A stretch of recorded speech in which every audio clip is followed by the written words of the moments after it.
Hey, what's up, lightboltjoe here. Today we are going to discuss the 2022.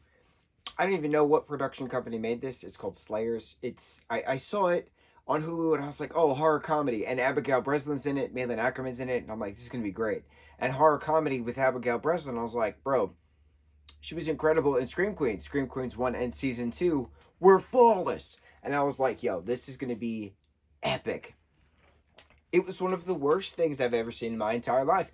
It's an hour and 28 minutes long. An hour of this film is fake ads. It's fake ads for YouTube, fake ads for TikTok, fake ads for Instagram.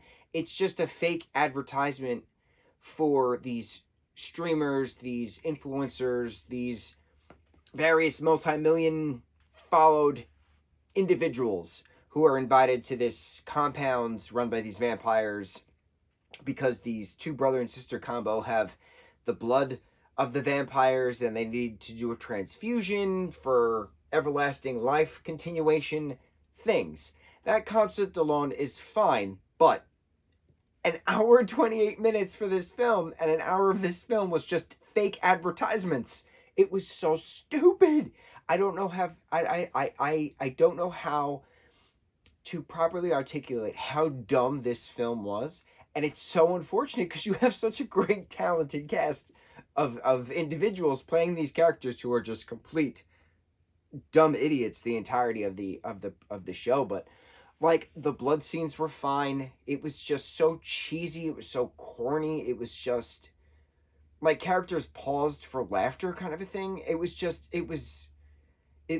bad, bro. And I was so looking forward to a fun horror comedy film getting in the spooky season. I mean, every day is Halloween, but getting into the spooky season now that we're officially in fall. Technically, the fall equinox happened, but this was so bad, and I was so excited. I was like, yeah, Abigail Breslin's in this. It's gonna be just like her character in Chanel, of Chanel in Scream Queens, but it wasn't.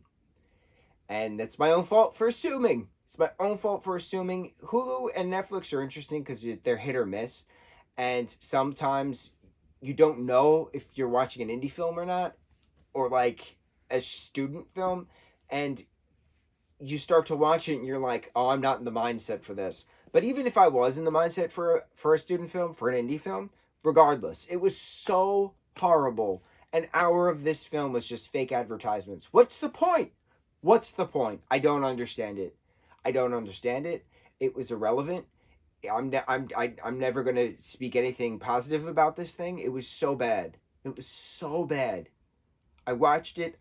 Check it off the list. On to the next review. Mucho mahalo.